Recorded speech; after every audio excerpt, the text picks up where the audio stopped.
usted que participó en el patrullaje en las zonas del distrito de Hong Kong en el mes de julio del año de 1993, quisiera que nos narres cuándo llegan los combatientes del Partido Comunista Peruano Sendero Luminoso a este distrito y qué información te brindaron los desertores de esta columna subversiva, el camarada Peter y el camarada Martín. Sí, me dio la información que el día sábado 10 casi se origina un enfrentamiento infernal en el caserío de Pampaseca. El día domingo 11 de julio usted se salvó de una emboscada segura, porque usted y su patrulla Huascarán pasaron por delante de los subversivos a una distancia de 50 metros. Quisiera que nos narres estos hechos, que es parte de la historia. El 8 de julio del año de 1993, los combatientes del Partido Comunista del Perú Sendero Luminoso, con el efectivo de 120 hombres al mando del camarada Gerardo, ingresan y ocupan el distrito de Hong Kong. Luego procedieron a descansar. El día 9, en horas de la mañana, se dirigen a la iglesia. En una de sus paredes laterales blanqueadas con yeso, hacen 4 círculos que les sirvió como blanco para el ejercicio de tiro con fusiles y ametralladoras. Solamente realizaron un tiro por hombre porque carecían de municiones. La puerta de la iglesia estaba asegurada con un candado muy antiguo. Ordenaron para que se apersonen las autoridades del distrito y abrieron la puerta. El primero en ingresar fue el mando militar, que portaba un fusil AKM y además en la cintura llevaba un temible puñal. Con él removió los cajones del pequeño altar y las cajas que estaban en las partes laterales, y no hallaron nada de joyas ni riquezas. Entonces los subversivos, sorprendidos de la sencillez y la humildad de la Virgen del Carmen, patrona del distrito de Hong Kong, dijeron: esta santa es tan pobre y humilde como nosotros. Y los subversivos se arrodillaron delante de la imagen y rezaron. En instantes, el mando militar se sacó su capotín de campaña y se la colocó a la imagen como una capa sagrada. Y luego se retiraron y continuaron descansando. Efectivamente, por esta columna subversiva se desertaron 2 de sus combatientes. El camarada Peter, un joven de 18 años, que tenía la secundaria completa, y el camarada Martín, un joven de 21 años que era semi-analfabeto. Ambos eran de uno de los caseríos del distrito de Buldibudu. Ellos habían ido a la selva para la campaña de la coca, para la cosecha, y ahí fueron reclutados. Entonces el camarada Peter era el más locuaz, el más conversador, y el Martín era una persona muy limitada y muy reservada. Entonces el camarada Peter me informa, yo también le preguntaba constantemente de todo, me informa que la columna subversiva lo conformaban a 120 hombres. En sus filas contaban con 2 ex-sargentos reenganchados del ejército y 30 licenciados del ejército. No era cualquier grupo. En sus filas había personal entrenado, pero carecían de municiones. Tenían armas, pero estaban muy limitados en cuanto a municiones. El mando militar todavía tenía 60 cartuchos. Los mandos logísticos y el mando político tenían solamente 40 cartuchos. Como es de conocimiento general, en un grupo subversivo siempre se desplaza el mando militar, el mando político, que es el que habla, ¿no? Y el mando logístico. Entonces, sus combatientes contaban solamente con 8 cartuchos, 20 cartuchos. Justamente el camarada Martín portaba solamente una retrocarga muy antigua, lo aventó y se escapó. Y el camarada Peter dice que portaba una ametralladora MGP-79A de la Marina, que tenía solamente 8 cartuchos, también lo botó y se escapó. Entonces, en cuanto a municiones, estaban muy limitados. Además, me narró pues que el día 10, cuando yo me encontraba con la patrulla Huascarán en el caserío de Pampaseca, ellos llegan hasta la curva, a una distancia de 80 metros. ¿Qué hubiera sucedido si ellos no recibían la información en la esquina de esa casa? Hubiera sido un combate infernal como resultado de muchos muertos, pero Dios es grande y no lo permitió. En la esquina le avisaron los subversivos que la patrulla estaba en Pampaseca. Pampaseca estaba en parte alta de una lomada. Entonces, de esa manera se evitó de una carnicería. Entonces, ellos regularon a una distancia de 2 kilómetros y enviaron a sus vigías a la parte alta. 3 hombres con vestimenta negra por lapso de 15 minutos nos habían observado y nos habían contado detalladamente que éramos solamente 21 hombres. Inclusive habían contado los 3 perros. Entonces, luego los mundos, de manera astuta, dijeron, hay que sorprenderlos. Escogieron 15 hombres y enviaron para que me emborrachen. Dijeron, hay que emborracharlos y hay que quitarlos sus armamentos, y con esas mismas armas aniquilar a la patrulla. Habían, de manera astuta, habían pretendido hacer con mi persona y con mi patrulla, pero como les dije en el video anterior, yo les engañé a ese grupo de subversivos que llegaron haciéndose pasar por profesores de Hong Kong.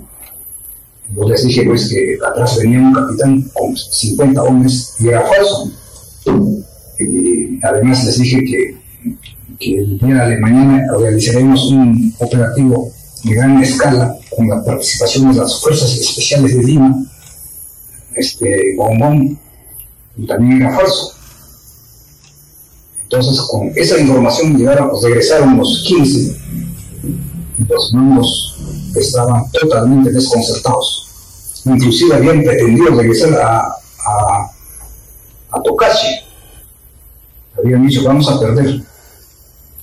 En todo momento los hermanos habían dicho, vamos a perder. Teníamos poca munición.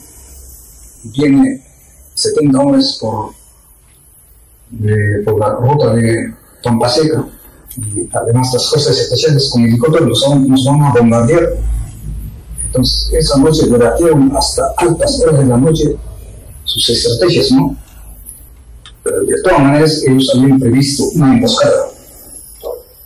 emboscada que para mi persona habían escogido 10 tiradores, y para los soldados 5 tiradores por cada subversivo. Esa es la información que me brindaba pues el camarada Peter. El día domingo 11 yo boté la curva del caserío de Pampaseca, y como les dije en mi video anterior, yo había intercalado a civiles dentro de la patrulla. Entonces, de otro extremo, los subversivos habían contado 41 hombres. Entonces habían dicho, escucha que la patrulla ha sido reforzada, efectivamente vienen 41. Y los mandos se pusieron más indecisos.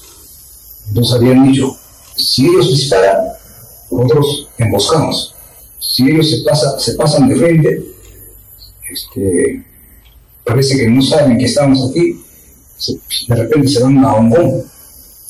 Entonces hay que dejarlo pasar.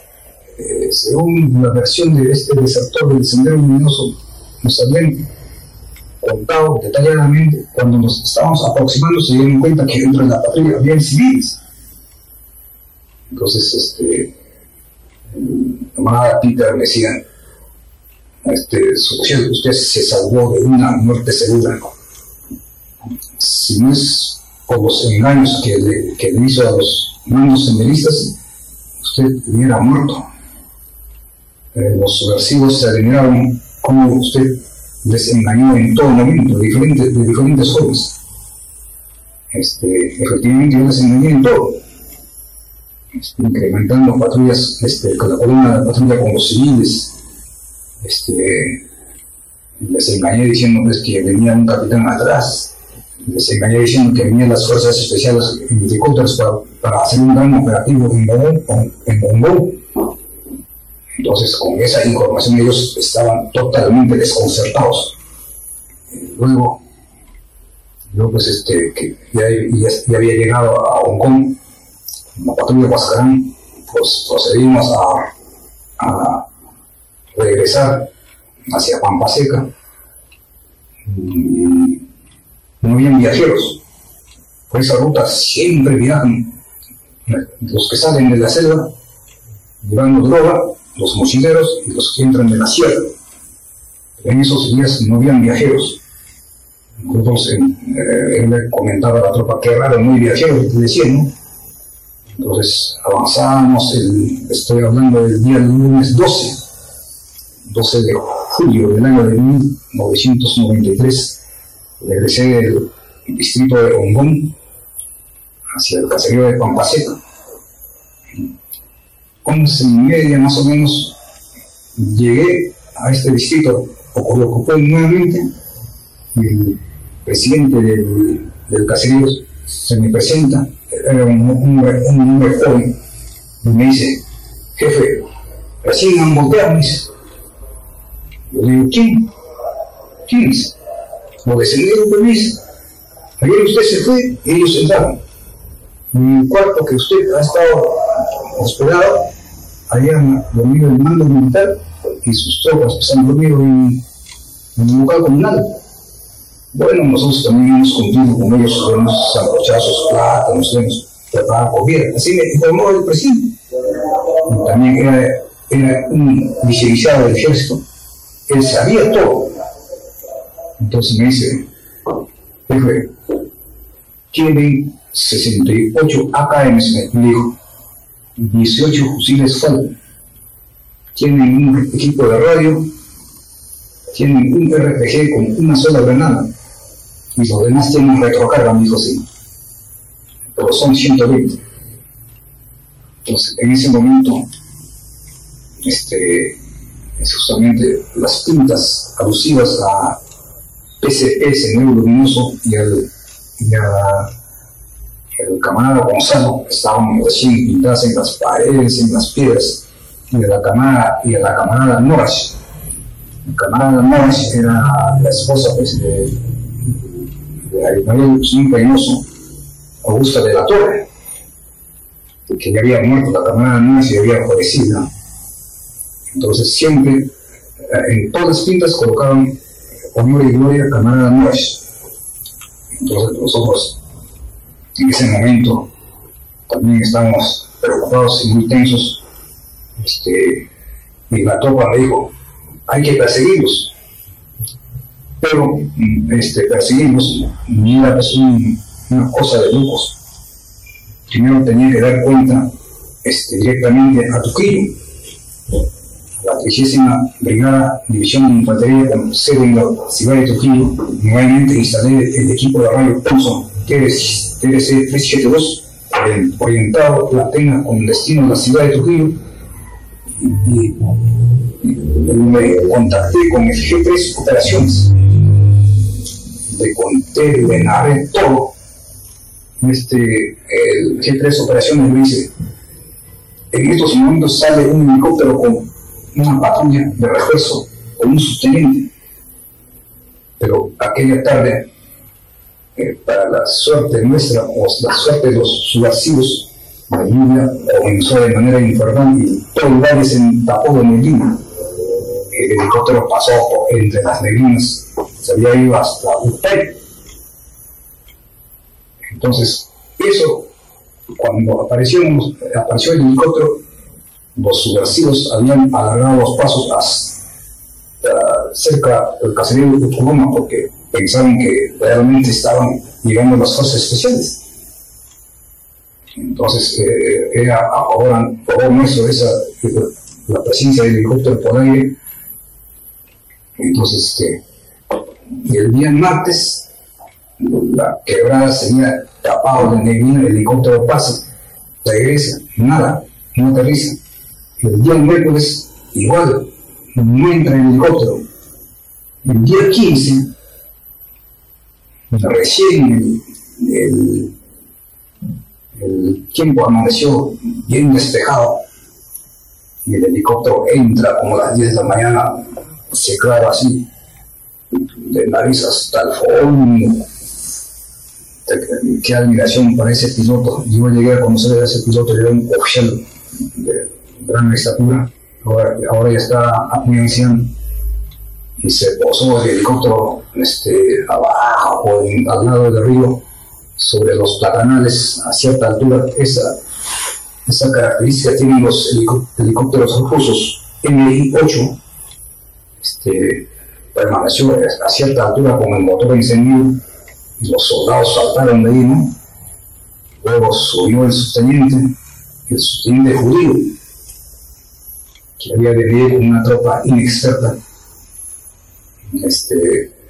A él pues le informé todo. Por media hora ordenamos todo. Entonces yo me desplacé en la vanguardia con mi patrulla. Abandoné el caserío de Pampa Seca como a las 11 de la mañana y avanzábamos adelante. No habían viajeros. Por suerte conseguimos en ese trayecto del caserío de Pampa Seca hasta Utcubamba, encontramos solamente dos. El primer viajero nos dijo que los subversivos nos estaban esperando en un puente antes de Utcubamba. Estaban en ambos extremos. Posiblemente nos esperaban para una emboscada. Entonces nosotros avanzamos con bastante cautela. Ya sabíamos, ¿no?, el riesgo que estamos corriendo. Ahí nos informan que los subversivos en la noche se habían desplazado hacia la puerta del monte. Se estaban desplazando de noche porque tenían un bombardeo de helicóptero. De día se metían al monte y de noche se desplazaban. Ese nos certifica porque en los caminos encontramos armaron su tarimita con las ramas de los árboles. Cada combatiente de los subversivos tenía una chocita en los caminos, ahí dormían. Eso hay que reconocer también. Fue una subversiva muy sufrida por lo que pasaban todos los días de hambre, de todo. Pero como hombres del campo, los campesinos son fuertes, soportaban todo eso, todo ese sacrificio. Entonces llegamos al caserío de Utcubamba, como le estaba diciendo. Allí procedimos a descansar en la pampa, a la intemperie, preparado con nuestros capotines de campaña, nada más. Estamos de hambre. Prácticamente la patrulla Huascarán estaba varios días ya de hambre, por la misma tensión. Uno a veces descuida lo que es la comida, no sientes hambre por la misma tensión. Entonces el día era 16, teníamos que proseguir hacia la puerta del monte y la patrulla judío, del subteniente judío, llegó totalmente destrozado. Habían caminado un día y los pies de los soldados estaban totalmente llenos de sangre, ampollas por todo lado. El mismo subteniente no podía caminar. Entonces yo con mi patrulla en Huascarán pues me había levantado a las 6 de la mañana, estábamos sin rancho, ya estábamos aptos para reiniciar el desplazamiento. De uno de los sargentos reenganchados del subteniente le digo: oye, ¿a qué hora se van a levantar? Levántalo al subteniente, que equipe a su personal. El subteniente, totalmente desganado, se levantó. Entonces le dije al subteniente: mi subteniente, usted sabe que usted ha venido como patrulla de refuerzo, usted tiene que desplazarse a 200 metros de la patrulla Huascarán, porque ante una emboscada usted tiene que intervenir. Usted no, con ese personal no puede marchar. Le dije: levántese alguna vez, nos tenemos que ir porque nos va a ganar la noche. Entonces ya yo salí del caserío de Utuloma con destino a la Puerta del Monte, y el subteniente salió también.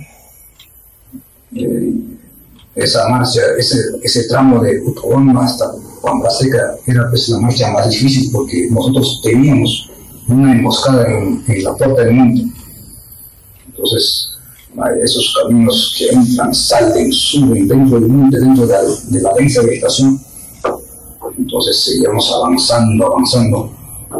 Entonces más o menos a 600 metros o 500 metros de distancia de la Puerta del Monte, para llegar a la Puerta del Monte, yo me puse como hombre en punto. Yo tenía un fusil FAL, que era mochito, porque su palanca no estaba roto, pero era buenazo. Ese fusil era tiro seguro. Entonces yo avanzaba 20 metros, y me colocaba detrás de las rocas, y adelante en mí estaban los perros. Esos perros detectaban un civil, era una alerta. Seguía avanzando, y llegué a la Puerta del Monte. Llegando a la Puerta del Monte, yo como señal que había llegado, que había ocupado ese lugar, disparé un arrajo de 10 cartuchos. La tropa comenzó atrás a ocupar la parte alta, parte baja, y cuando me di cuenta, la tropa ya estaba en condición de entrar en combate. Entonces yo nuevamente llegué a la choza del campesino, un solo campesino vivía en un par de chozas, que cuidaba a sus ganados, ganado vacuno. Entonces yo con todo lo que iba del caso del campesino dije: ¿dónde estamos carrucos? Dije: no tengo la gente. No, jefe mío, llegaron las 12 de la noche y están en las partes altas y algunos han dormido acá.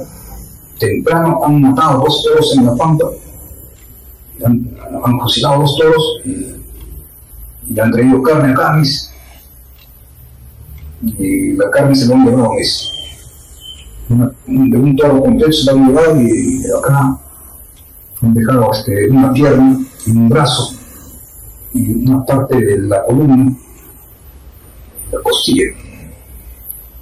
Entonces nosotros que estábamos con hambre, yo le dije a la tropa que baje, que hemos agarrado esa carne, los sobrantes de los tarucos, lo hemos fileteado todo, sobre las piedras, a la brasa hemos preparado, ¿no? carne a la brasa, carne de res a la brasa, nos ha servido de sustento ese día. Los perros estaban felices ahí con los huesos. Entonces desde la 1 hasta las 3:30, ya nosotros estábamos con el estómago bien en base a carne de res, y el subteniente recién aparece a las 3:30. Habían incautado 2 mulas, en las mulas habían cargado sus mochilas, el equipo de radio, el RPG, las botas de la tropa. Y entonces imagínate, si se hubiera producido un enfrentamiento, el subteniente no me hubiera pegado, para nada. Esa tropa no podía correr. Sus mochilas estaban en las mulas, el equipo de radio, todo. Y además habían confiscado gallinas. Gallinas estaban también en las mulas. Entonces llega el subteniente totalmente deshecho, totalmente desbaratado, y sus tropas también en hojotas. Todos los bolsillos de la tropa están en las mulas. Y yo les digo a la tropa, oye, ¿de dónde hacen conseguir tantas hojotas y zapatillas? No, es que hemos entrado a las casas y bueno, lo hemos quitado a los civiles. En esas condiciones llega el subteniente, y habían traído como 5 gallinas, y al campesino dicen que les prepare caldo de gallina. Entonces yo dije al subteniente, ya de acá ya no hay peligro, ya los subversivos ya están bajando al caserío de Pachacarahuay. Según la información del campesino, se han ido a las 11:30 en lugar el cerro, están bajando al Pachacarahuay. Entonces le dije, y la tropa me decía, y su mujer, hay fiesta en Guanapampa, ahí nos espera la comida, la chicha.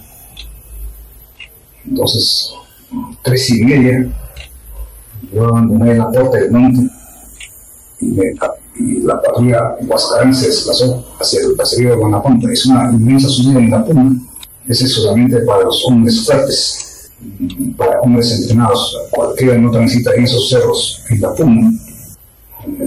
Llegamos al caserío de Guanapampa a las 8 de la noche. Efectivamente estaba en una fiesta patronal, y la señora que me había advertido para no desplazarme hacia el distrito de Once me presenta y llora la señora, y me dice, su mujer, me dijeron que usted había muerto, sus tropas habían muerto, por eso el helicóptero pasaba, regresaba, porque estaban trasladando cadáveres. Yo le digo, señor, gracias a Dios hemos regresado todos. Entonces, o mejor dicho, a las chicas de la zona de la sierra les gusta la tropa de la costa, la gente de la costa. Entonces la tropa, que la mayoría eran chimbotanos sufrianos, tenían sus enamoradas en el instituto pedagógico, en los colegios. Entonces también habían ahí 2 chicas del instituto pedagógico, ellas también lloraban, dijeron que habían muerto. Todo, se nos presentaron las autoridades y nos proporcionaron abundante comida, chicha de cuero. Aquella noche permontamos en Guanapampa. Yo dormí en la puerta de la iglesia. Me proporcionaron 2 pellejos de carnero y un par de mantas. Y a la tropa también le dieron sus pellejos de carnero, así permanecimos. Normalmente en esas situaciones el servicio continúa, la seguridad continúa. El primer turno ocupó sus puestos, la tropa seguían cantando en sus puestos. El segundo turno también. Ese canto de la tropa en sus puestos es más o menos lo siguiente. Decían, no, para Perú la gloria, para Chile y Ecuador la muerte. Que viva el Perú, carajo. Puesto de vigilancia, canta en tu puesto. Entonces el siguiente puesto cantaba así. O también decían, no, para Perú la gloria, para los terrucos la muerte, que viva el Perú, carajo, así más o menos. Entonces nosotros seguíamos ahí descansando, haciendo servicio. El estudiante judío recién llega a las 3 de la mañana. El estudiante estaba totalmente desbaratado por el cansancio, por las ampollas, todo. Estaba un oficial que no estaba acostumbrado para ese tipo de marcha. Una tropa también inexperta, una tropa que nunca había hecho un desplazamiento de esa naturaleza. Y entonces yo ya no dije nada a los estudiantes. Yo a las 7 de la mañana, 7:30 más o menos, después de un 50 o segundos allí en ese caserío, abandonamos, nos fuimos a Tayabamba. Llegamos más o menos a las 9 de la mañana Atayama. Igual la gente se agrupa en las plazas, nos seguían, todo. Estaban asustadas, ¿no? Decían que habíamos muerto. Entonces ingreso a la base, ¿no? Formé en la base, le di cuenta al capitán y el oficial me llama la atención, me dice, su oficial, usted recibió una información en Caserío de Guanapampa que venía una columna subversiva de 120 hombres. ¿Usted por qué no se regresó? Me dice, ¿cómo va a regresar si usted está dando la orden también a Hongón? Pero sí, pero en ese momento no sabíamos cuántos venían. Usted ha dejado la vida del personal, me dice. Le dije, yo cumplo la orden, me dije. Usted me ordenó y yo voy a cumplir la orden. Gracias a Dios hemos regresado con vida. Entonces el oficial ya no dijo nada más. Me dijo, pasa a revista las armas, las municiones, el equipo de radio, que hagan mantenimiento. Entonces ejecuté esa labor de verificar todas las armas, todo para internarlo en el almacén. Luego pues seguí mi actividad normal. El subteniente recién apareció a las 3 de la tarde y el subteniente no dijo nada,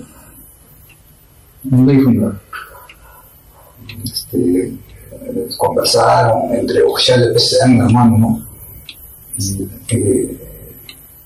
Hay oficiales de ese nivel dentro del ejército. Los suboficiales estudiamos en la escuela técnica del ejército para desempeñarnos en las áreas técnicas, pero también nos han empleado en los patrullajes, en los combates. Y a mí pues me gustaba el patrullaje, ¿no? ¿Dónde no he patrullado? Yo he participado en la guerra con Ecuador en el 95. He estado en los batallones contrasubversivos, en todos los patrullajes. De esa manera finalizó mi retorno del distrito de Hongón sin novedades en cuanto a personal, pero por circunstancias de la vida no tuvimos un enfrentamiento con la gente del Sendero Luminoso que hubiera sido fatal, hubiera sido infernal. Estas historias las estoy narrando porque así sucedieron las cosas el 9 de junio del año de 1993, pero la historia no termina ahí, porque los combatientes del Partido Comunista Sendero Luminoso de todas maneras llegaron hasta la provincia de Patas, incursionaron en diferentes distritos y caseríos. Esa ya es otra historia. Muchas gracias.